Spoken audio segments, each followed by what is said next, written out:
मुंबईतील समुद्रकिनारे कायमच नागरिक आणि पर्यटकांमुळे गजबजलेले असतात.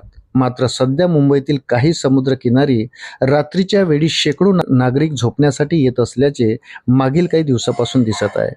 त्यामुळे हा मुद्दा सध्या समाज माध्यमावर चर्चेचा विषय ठरला आहे.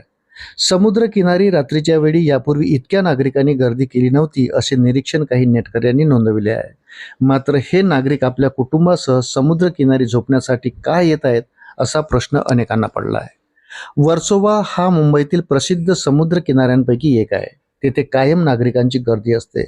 मात्र याच किनाऱ्यावर सध्या रात्रीच्या वेळी नागरिक झोपण्यासाठी म्हणून अंथरूण पांघरून घेऊन गर्दी करताना दिसत आहे. अक्षरशः संपूर्ण किनाऱ्यावर रात्रीच्या वेळी नागरिक दाटीवाटीने झोपलेले दिसून येत आहेत. मुंबईतील वाढती उष्णता, लांबलेला मान्सून तसेच रात्रीच्या वेळीही उकाड्यात झालेली वाढ, त्यामुळे हे नागरिक उकाड्यापासून दिलासा मिळवण्यासाठी समुद्रकिनारी झोपण्यासाठी येत आहेत. हे यामागचे एक कारण असावे असे बोलले जात आहे. मुंबईत यंदा हवामान बदलाचे परिणाम तीव्र होताना दिसत आहे. शहरात आणि उपनगरात मागील काही काळापासून उष्ण आणि दमट वातावरण कायम असून तापमानाचा पारा 35 अंशावर स्थिर आहे. त्यामुळे दिवसा नागरिकांना उन्हाचे चटके सहन करावे लागत आहे. मात्र सध्या मुंबईकरांना रात्रीच्या वेळीही उष्णतेपासून दिलासा मिळत नाही. गेल्या आठवड्यात मागील 57 वर्षातील सर्वाधिक किमान तापमानाची नोंद कुलाबा येथे झाली होती.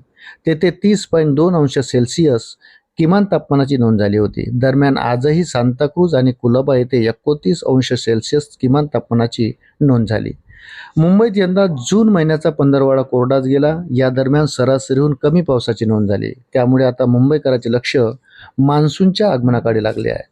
राज्यात सध्या पावसाची नोंद तुरळक ठिकाणी होत आहे. पुढील काही दिवसात मान्सूनच्या पुढील वाटचालीसाठी हवामान अनुकूल होण्याची शक्यता व्यक्त केली जात आहे. तसेच राज्याच्या कोकण किनारपट्टीवर 24-25 जूनच्या आसपास पावसाचा जोर वाढण्याचा अंदाज मुंबईच्या प्रादेशिक हवामान केंद्राकडून व्यक्त केला जात आहे. त्यामुळे लवकरच मुंबईकरांना उष्णतेपासून काहीसा दिलासा मिळेल असा अंदाज आहे. अशाच नवनवीन अपडेटसाठी व्हिडिओला लाईक आणि चॅनलला सबस्क्राईब जरूर करा. धन्यवाद.